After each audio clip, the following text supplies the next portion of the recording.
आज मुझे इंटरनेशनल शोहरत के हामिल आर्टिस्ट जनाब अयाज़ुद्दीन पटेल के म्यूज़ियम को आने का मौका मिला और मुझे ये बात कहने में कोई तामुल नहीं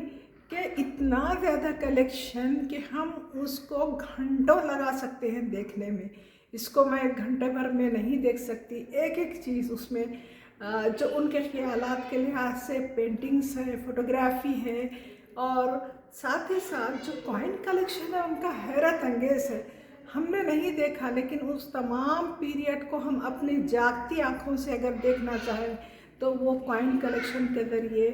या फिर उस ज़माने के जो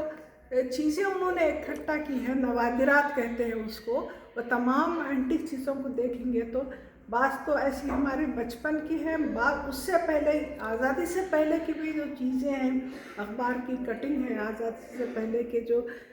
सिक्के हैं या फिर आज़ादी से पहले के जो तमाम सामान उन्होंने जमा किए हैं, कैमरास है जैसा उसके अंदर, या फिर हम देखते हैं कि औज़ान है उसके अंदर, वज़न मेजरमेंट की जो चीज़ें हैं, या फिर हम देखते हैं कि उनके पास वो ज़माने के फ़ोन का सिस्टम जो आहिस्ता आहिस्ता डेवलप होते गया, या हम देखते हैं कि लाइट का सिस्टम किस तरह से खंदील पेट्रोमैक्स वगैरह होते होते किस तरह से टार्च या फिर दूसरी चीज़ों से उन्होंने वो डेवलपमेंट को बताया है कि पहले क्या था और आज क्या है। जैसे ये आज की करेंसी हम देखते हैं, भारत की करेंसी, लेकिन इब्तदा में क्या थी, कैसी थी, ब्रिटिशर्स के ज़माने में क्या थी, और साथ ही साथ उनका असली शौर इतना ज़्यादा है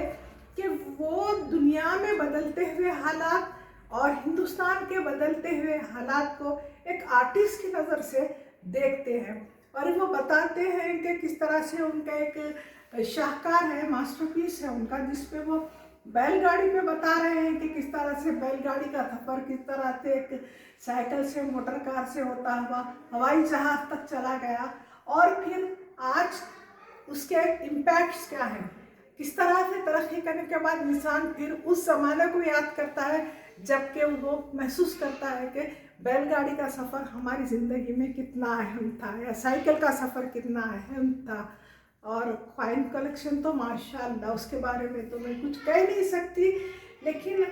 जो ज़रूफ भी उनके पास है, जो बर्तन उनके पास है, वो चाहे वो चक्की का पाट हो या फिर कोई पहिया हो या फिर कोई पानी का एक वो होता था मशकीज़े के टाइप का मिट्टी का, और तगारियाँ होती थी रोटी बनाने की, या फिर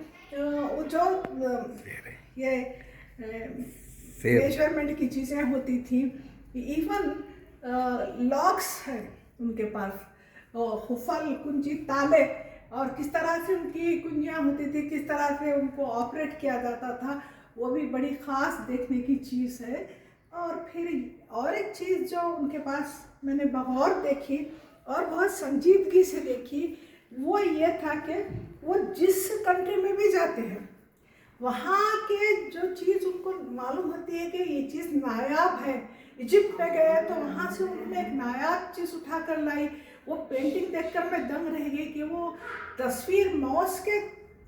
चीज़ पे है, मॉस के पत्ते पर है, और वहाँ से उन्होंने उसका नक्श ला कर अपने पास फ्रेम करके रखा हुआ है, फिरौन के ज़माने की है वो। तो वो जो उनका टेस्ट है, वो टेस्ट यूनिक टेस्ट है, और आर्टिस्ट के ऐसे से तो खैर पेंटिंग वगैरह ये तमाम चीज़ें वो जमा करते हैं, लेकिन ये जो म्यूज़ियम का सेंस है, मैं समझती हूँ गुलबर्गे को बहुत बड़ी देन है अयाज साहब की जो मौजूदगी है यहाँ पर। और he is down to earth person, आप उनसे मिलेंगे तो एक आम आदमी से मिल रहे हैं, अरे ये मोहम्मद अयाज़ुद्दीन पटेल है, ये कौमी शोहरत याफ्ता नहीं है बल्कि बैनुल अक़वामी शोहरत याफ्ता आर्टिस्ट है, तो लोग ताज्जुब करते हैं। और उनकी ये सादगी मुझे बहुत पसंद है। और आपके अब्बा का वाटर